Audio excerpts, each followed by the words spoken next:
Welcome to my channel, The Magic of Java. This is an extract from my first book, The Green Queen from Java. It's a novel, it's a tale, a yarn intended to entertain you.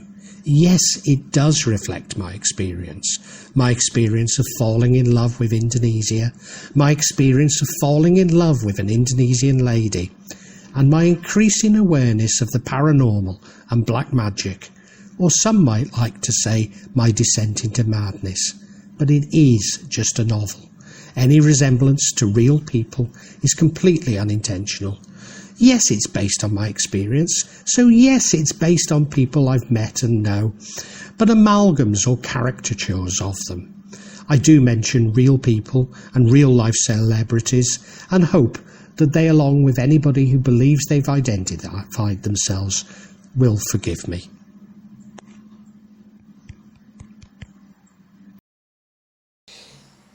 If to Maddie the relationship with Steve started perfectly, like it would soon result in marriage, ours was quite the opposite. I completely misread who Maddie was and what she wanted, like most men who met her. And with my commitments in the UK, the last thing I wanted was a wife, however perfect a wife Maddie might be. Though there was something between us that transcended all these material facets. There was magic afoot. Not that Maddie would ever seek the services of a Duken, although she can certainly enchant any male she wants, and even a good many she doesn't. In her mid-30s, Maddie regularly tells of being approached by schoolboys for her phone number. The relationship with Steve started and stopped, moved backwards and forwards. Maddie came back from visiting her daughters to the apartment Steve had rented to find Steve in bed with a girl from Paniki, and for once, maybe the only time, forgave him. But then Steve disappeared for 3 months without returning Maddie's messages. He was never forgiven, Maddie believing that he'd found another girl in Malaysia. In fact, there was a premonition with Maddie wishing that he would have an accident if it were true, and sure enough, he did. Our relationship just grew and grew, not always perfect, but slowly and with a momentum of its own, moving in an inevitable direction. Maybe mine and Steve's relationships with Maddie shared more than I'm willing to concede, but the big difference was when I felt able to, I moved the relationship forward, unlike Steve, who procrastinated.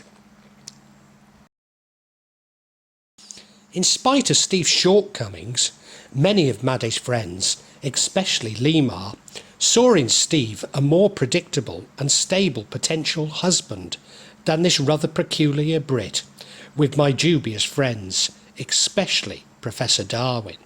I appeared and disappeared with no discernible pattern, regularly also visiting Manado, which despite its influence over eastern Indonesia, is largely unknown and distant city to many in Jakarta. More bizarrely, I would travel to Papua. Papua then carried with it a Home Office warning, and even British diplomats were not allowed to visit. In her heart, Maddie wanted me, but in her head, she was listening to the advice and felt that Steve was more predictable and would come through. Maddie can only really enjoy making love with somebody she really loves. So when on our first night together we had the most wonderful session, she was confused about her emotions towards me, not least as that night left her somewhat tender. Maddie does, however, recall being immediately attracted to my green jade ring that I had bought many years ago when working in Saudi Arabia. That's not to say that I didn't love Maddie and frequently told her so, but then most Western men told her this as soon as they met her and immediately asked her to marry them. She had learned to write it all off as bulle gumpel, Western bullshit. No Indonesian man would make such empty commitments. Bullies were completely gila, crazy, although Maddie never lost hope or faith in Allah's wisdom. Whilst I never considered marrying Made, I resolved to focus on Southeast Asia to support my imploding UK business. Maybe I could make enough money to keep up my double life, enabling me to be with Made as much as possible. And so began my Indonesian adventure, chasing rainbows around the Nusantara, with Made occasionally at my side. Many of these rainbows were figments of the imagination of Professor Darwin, a title he had assumed rather than being awarded by a university, and about whom a whole book could be written, none of which with the slightest relevance to my tale. The University of Indonesia were having a conference in Bali and accepted my paper on renewable energy and economic development. I became quite close to the university and had befriended an American lady, Davina, who taught in their School of Architecture. She was married to Martin, who was originally from Nelson, which I knew well, and they both lived in Wisma Sabood in South Jakarta. Sabood, Susili Buddhi Dharma, is a set of spiritual beliefs and practices which grew in popularity in the West before the Beatles were visiting Maharishi Mahesh Yogi in India. Whilst a branch of Kajawan, Martin exploded when I suggested this.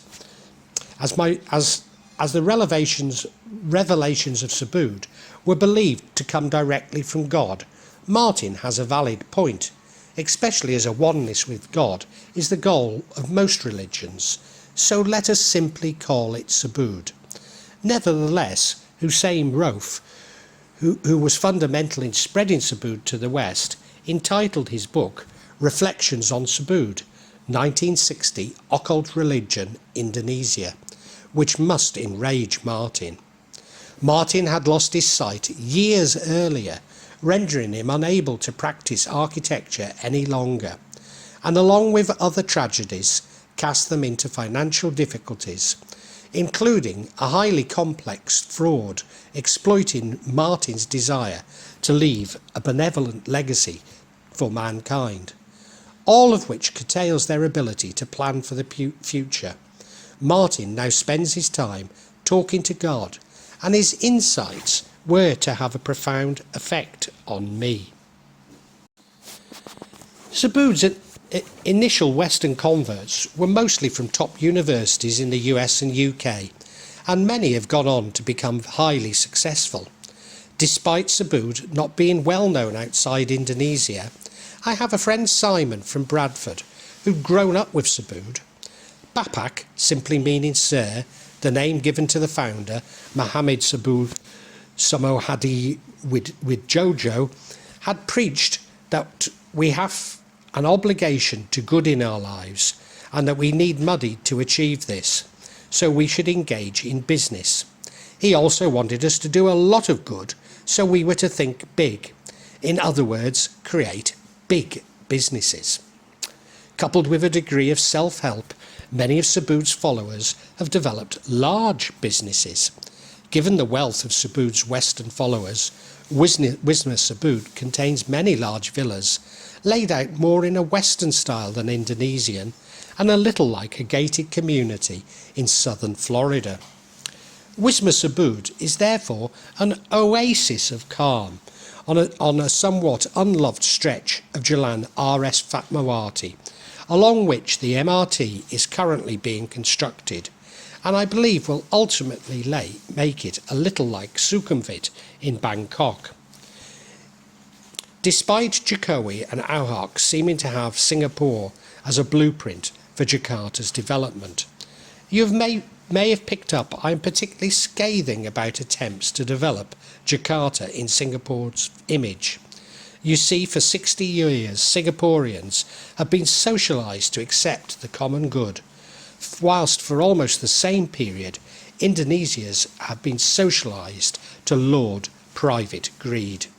Whereas Indonesians believe that information is power and therefore to be restricted, tribalism is always under the surface in Indonesia and is regularly stoked to murderous levels by politicians. The persistence of a caste system, along with an oligopolistic economy and paternalism, mean that Indonesia stifles self-determination. Nevertheless, I loathe Singapore and grudgingly love Jakarta.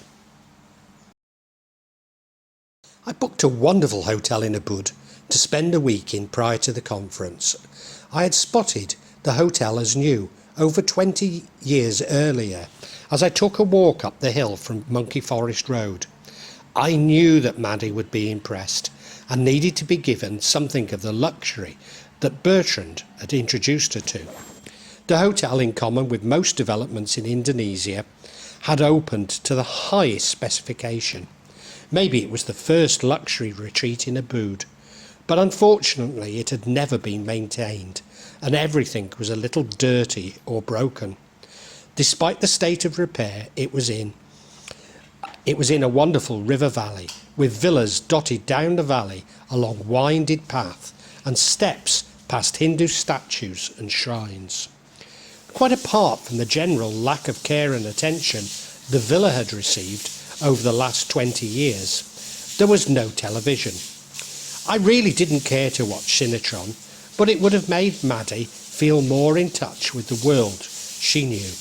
In fact, the hotel had been owned by a Balinese artist, and everything was very tasteful, and if transported to Manchester's northern quarter, it would be called shabby chic.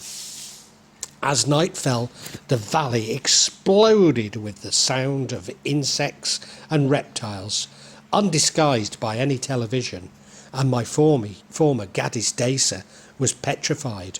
For me it was perfection. I was so pleased with myself.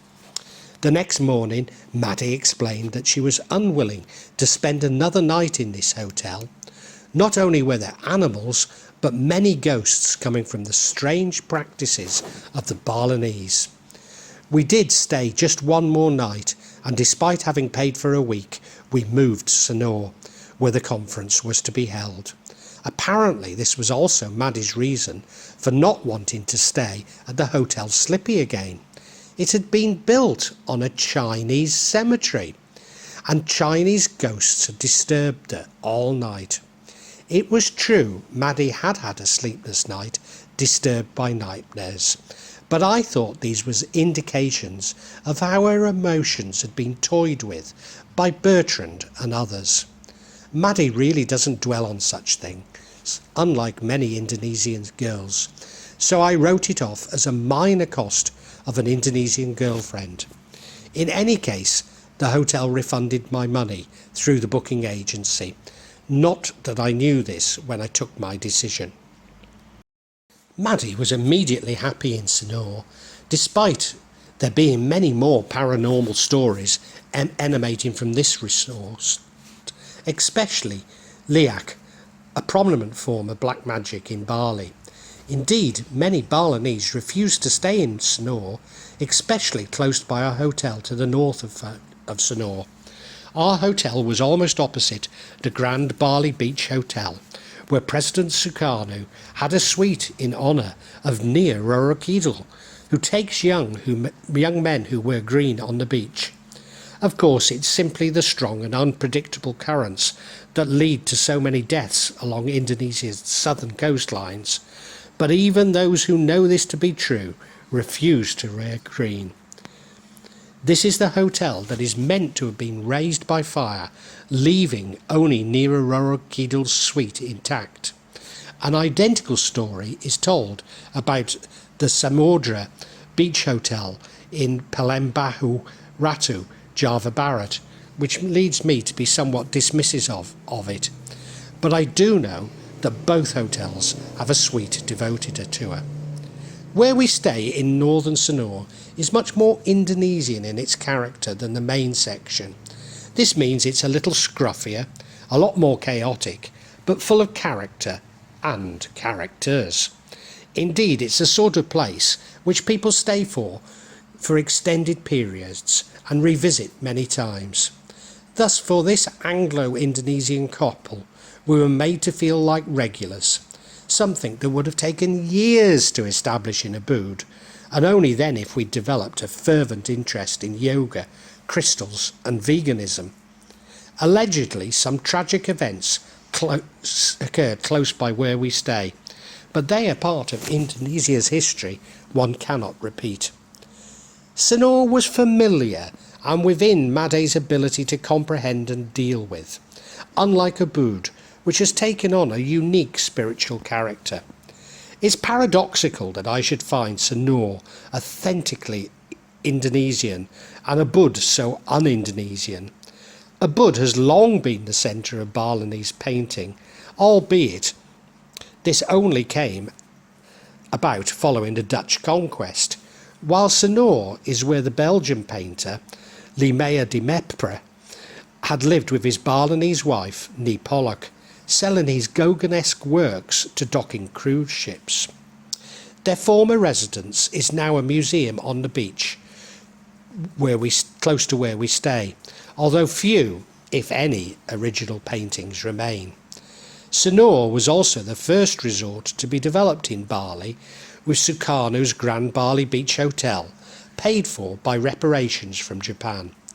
Nevertheless, Sanur was the last stronghold against the Dutch, so maybe there is no paradox after all. In fact, the Dutch landed close to our hotel in 1906 to impose the opium trade on the southern section of Bali, which saw them kill over 1,000 Balinese, and many more committed suicide. Sanur was brilliant for us. All we did was eat, sleep and make love, aided by a huge bed in the hotel room, where it'd be possible to spend the entire holiday with occasional trips to the beach, which is not so different to what we actually did. Our lovemaking was brilliant from the start, but it just got better and better. I had assumed that Melly was experienced and I was just lucky to have met her, but when she opened up to me, she explained that she rarely orgasmed with other men. She too had noticed something special from our first meeting, something she couldn't or wouldn't explain.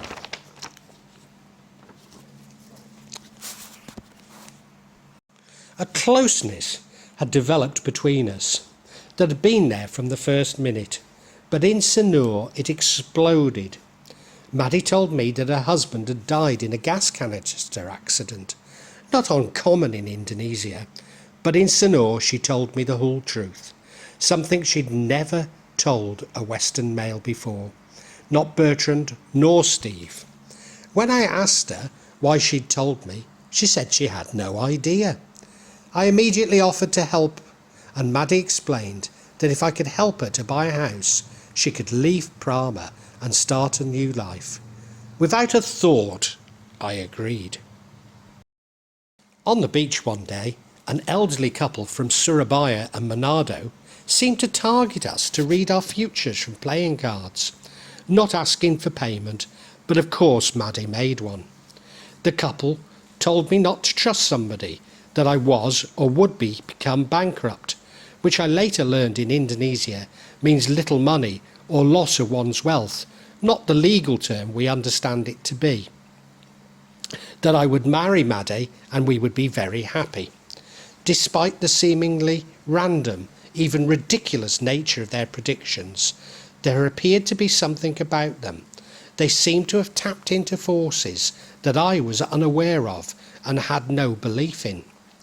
On returning to Sanur, I went in search for this couple, as I knew they lived nearby, but they were nowhere to be seen, despite this part of Sanur now being popular with bus trips from Surabaya. The female occupants of these buses rushed to have their photo taken with me.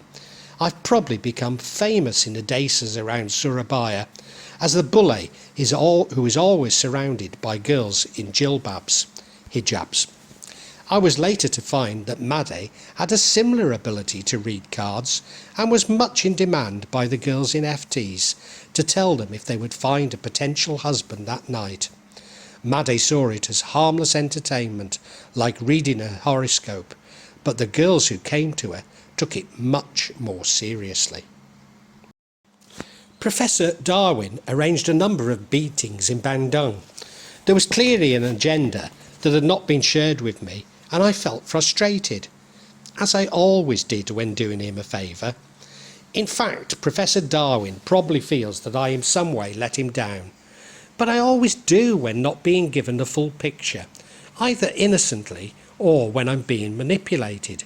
It's just a part of me needing to understand instructions, not simply follow them blindly.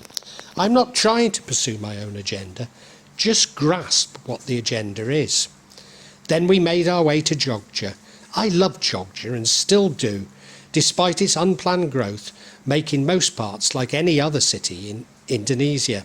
In many respects, Jogja is to cities what Made is to women. It has a class all of its own. Made shines in Jogja. She is on her home ground. But it also reminds me, however Javanese Made may seem in other cities, when in Jogja she seems more a product of Jakarta than of Java. We had a lovely day wandering around the Kraton, the Sultan's palace. If this was the centre of Javanese mysticism, it wasn't apparent to me on this visit, but nevertheless it was a lovely day. We must have walked straight past Mirota, a Javanese department store that has become the first place I now visit in Jogja to stock up on therapeutic oils and herbal remedies difficult to find elsewhere, or at least in a single store. We also visit Pasar Market Beringharjo, opposite Mirota, where stalls cater for Dukens, selling newly made brass trinkets that will be passed off as powerful Majapahit Jimat talisman. We had a day trip to Chandi Burabador, as everyone does on their first visit to Jogja. I had to pay extra as a foreigner, and Made was asked to do the same. Even when she spoke in Javanese, they refused to believe that she was an Indonesian. Made stood her ground, and they eventually relented, but not without protest, that somebody so clearly not from Indonesia should learn Javanese and print a fake ID to avoid paying an extra $9 entrance fee. Made is normally adept at dealing with such situations, proffering small notes to officials to remove the imaginary barrier, as was obviously expected here. But she had been insulted to call a non-Javanese and non-Indonesian hurt, nearly as much as being described as non-Muslim, simply because of her European fashion, cosmopolitan taste and bully boyfriend. Of course, it's never a good policy for corrupt officials to insult their victims, but I guess there was no other pretext by which they could attempt to extort some money from domestic visitors. Maddie tells me that exactly the same thing happened when she took Widati to the Kraton, so it must be a scam doing the rounds of Jogja's tourist sites. On this second visit to the Kraton, an elderly man ran over to Maddie and presented her with a large batik painting that had taken many years to complete. She had to promise to always have it on display. We later discovered it was of Gunung Kidul and full of allegorical references, having been painted by a famous Abdi Dalam, internal servants to the Sultan painter. Chandi Burabador is massive, and under the Javanese sun it's an achievement to walk to the top, especially constrained by the sarongs you were made to wear over your trousers. It got even hotter, and as we came down from the mountain, we drank iced kalapa muda, iced green coconut. It was the most refreshing drink I've ever had in my life. We had lunch in a lovely Javanese restaurant attached to a nearby silver factory. It was a perfect day, despite the insult Maddie had received. At my insistence, we had arranged a trip to Maddie's desa in Gunung Kidul. I don't remember how many family members I met, but it was a lot. All seemed kind and hospitable. not the monsters they'd become in my mind for selling Maddie to Prama. Whilst clearly poor, they were far from living in poverty. They lived in unfinished houses, like Benaras. I speculate that this tradition arises from housing loans being spent before buildings can be completed, as Indonesians, and especially the Javanese, are likely to underestimate costs, telling the lender what they believe they want them to hear rather than the actual cost, which they're really incapable of estimating anyway. You see, Indonesians learn by rote, frequently misleading, and are not taught problem-solving skills, and certainly not forecasting. Few houses had bathrooms, not even toilets. There were few furnishings, but always large TVs with even larger speakers. Even more surprisingly, all doors, windows, roof trusses and supports are made from teak. Teak grows all around Gunung Kidul, but it's still expensive. However, it's one of the few woods the termites don't eat. Whilst none of the family owned cars, motorcycles were everywhere. Everything was a little scruffy and dirty, a little like agricultural areas in the UK, but somehow most like southern Lincolnshire, with a lack of hills extenuate the dumped cars and white goods that pile up outside rural homes. Not that Gunung Kidul is flat, anything but. It's mountainous and covered with jungle, but the clearings where houses are built are inevitably littered with old timber, building materials, discarded motorcycles and their parts.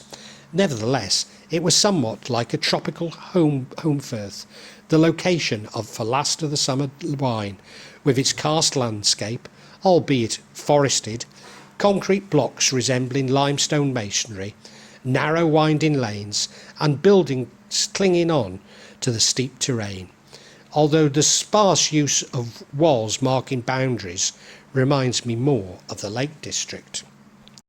Now most houses will have indoor bathrooms of sorts, probably with running water, just cold, and a large bakmandi to store water with plastic bowls and gayang, like a plastic cup, that are used to shower with. They will also have squat toilets, but being Muslim, no paper. I say being Muslim, but few people in Southeast Asia use toilet paper in the way we would in the West, reserving it for drying the bottom, or napkins in cafes. In fact, the use of toilet rolls as napkins in cafes is so prevalent that it has been banned in neighbouring Malaysia. On the road to the masjid, you passed a stream with a small concrete structure built over it. Maddie explained that as a child this is where she would defecate. Frightened of going there, especially at night, she would ensure that she visited each day to try to resist the urge after nightfall. Of course, with many pythons and the odd tiger, her fears may not have been illogical. Maddie's eldest brother is a Duken. Although considered haram by Indonesian Muslims, he has a tattoo on his arm of Ganesh with an inscription in Old Javanese, remarkably like Hindi and coming from the same Sanskrit root. In an Indonesian way, he's something of an old hippie, rolling his own cigarettes from local tobacco sold by the kilo in the market and rolled in large papers, inexplicably like envelopes in Indonesia, without gum. You might find nothing unusual that he rolls his own, but in Indonesia it is quite uncommon, especially in Yogyakarta. I became very close to the Duken Brother, despite a power struggle with Maddie in a very Javanese way, as no one, and especially not a female, can challenge his authority. This was superimposed onto my relationship with him. The brother warned Maddie not to visit Chandi Prambanan with me, or we would never marry.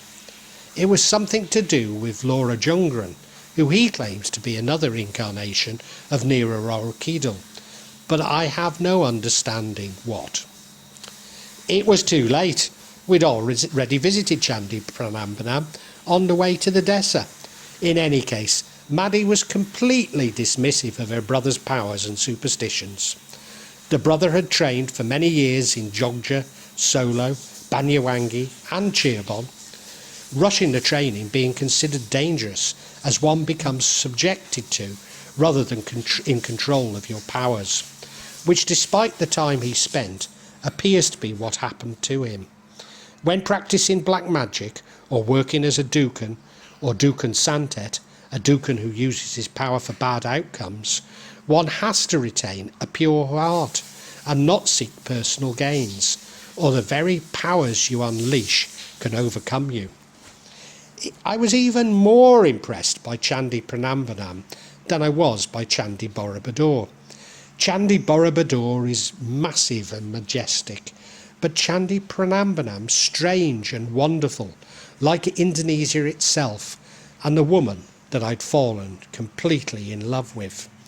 We drove from Chandi Prambanan through the agricultural plains where tobacco grows and slowly started climbing the karst, past stone quarries, caves, timber stacked at the side of every house, and even more Chandi, many hardly known and certainly not to tourists. Halfway up our climb to Gunung Kidul, we got stuck behind a truck of Abdi Badalam in their colourful uniforms. I have no idea why they were there, but it was a great welcome. What was apparent as we climbed was the cash crops were giving way to jungle, with small patches of cultivated land. You could feel the money running off the mountain with the water to the plains and Jogja itself. Maddie's brother asked if I wanted to visit her mother.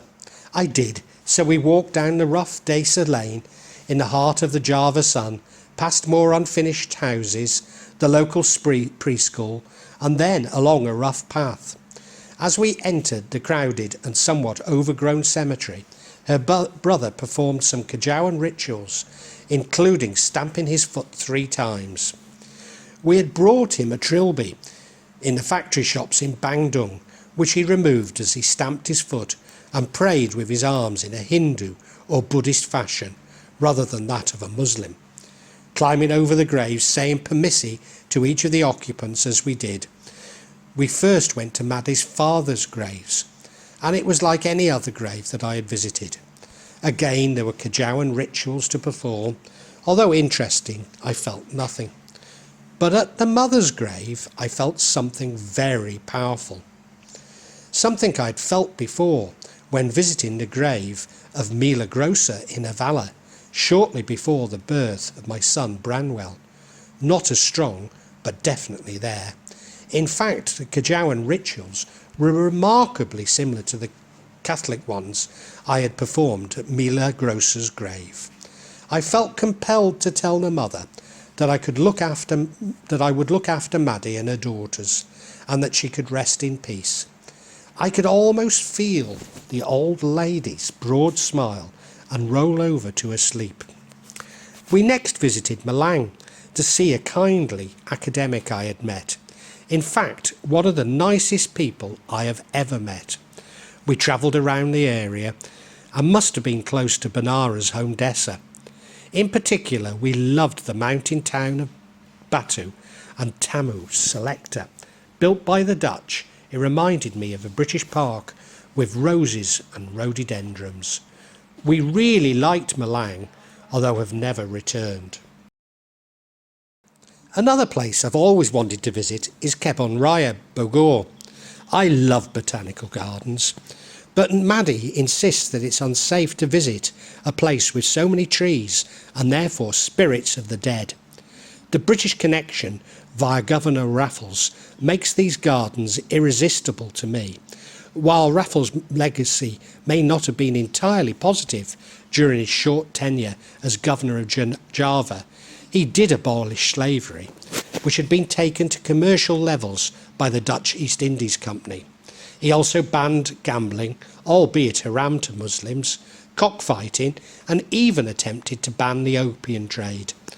Later, the British hardly distinguished themselves in supporting the Dutch to temporarily regain Indonesia following the Japanese occupation, with the Battle of Surabaya being between Indian regiments and the independence movement. and later in supporting Malaysia in fighting with Indonesia in Borneo.